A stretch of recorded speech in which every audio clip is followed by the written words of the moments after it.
Arch bishop Mar George കൂവക്കാടിന്റെ കർദിനാൾ സ്ഥാനാരോഹണം ഇന്ന്. വൈദികനായിരിക്കെ കർദിനാൾ പദവിയിലെത്തുന്ന ആദ്യ ഇന്ത്യക്കാരനാണ് Mar George Koovakad.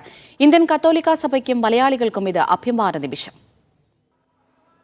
Indian സമയം ഇന്ന് രാത്രി 8:30 വത്തിക്കാനിലെ സെന്റ് പീറ്റേഴ്സ് ബസിലിക്കയിൽ നടക്കുന്ന ചടങ്ങിലാണ് മാർ ജോർജ് കൂവക്കാട് അടക്കം 21 പേർ കർദിനാൾമാരായി സ്ഥാനാരോഹണം ചെയ്യപ്പെടുന്നത്. 1.5 മണിക്കൂർ നീണ്ടുനിൽക്കുന്ന ചടങ്ങിന് ഫ്രാൻസിസ് മാർപ്പാപ്പ കാർമ്മികത്വം വഹിക്കും. ചടങ്ങുകൾക്ക് ശേഷം പുതിയ കർദിനാൾമാർ മാർപ്പാപ്പയുടെ ആശീർവാദത്തിനായി വത്തിക്കാൻ കൊട്ടാരത്തിലെത്തും. നാളെ സെന്റ് പീറ്റേഴ്സ് ബസിലിക്കയിൽ നടക്കുന്ന കുർബാനയിൽ മാർപ്പാപ്പയ്ക്കൊപ്പം പുതിയ കർദിനാൾമാർ തിരുക്കർമ്മം അർപ്പിക്കും. ഇന്ത്യയെ പ്രതിനിധീകരിച്ച 7-അംഗ സംഘം ചടങ്ങിന്റെ ഭാഗമാകും.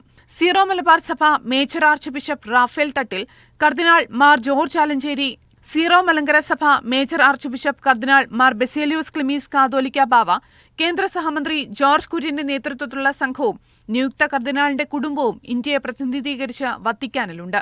ചങ്ങനാശ്ശേരി അതിരൂപതാംഗമായ കൂവക്കാട് 2006 മുതൽ വത്തിക്കാൻ നയതന്ത്ര വിഭാഗത്തിൽ സേവനമനുഷ്ഠിച്ചു വരികയാണ്. മാർപ്പാപ്പയുടെ യാത്രകളുടെ ചുമതലയുള്ള സെക്രട്ടറി ഓഫ് സ്റ്റേറ്റായി തുടരുമ്പോഴാണ് മാർ ജോർജ് കൂവക്കാടിനെ തേടി അപ്രതീക്ഷിത നിയോഗമെത്തുന്നത്. കൂവക്കാടിന്റെ സ്ഥാനലബ്ധിയോടെ കേരള കത്തോലിക്ക സഭയ്ക്ക് 3 കർദിനാൾമാരെയാണ് ലഭിക്കുന്നത്. News desk, media 1.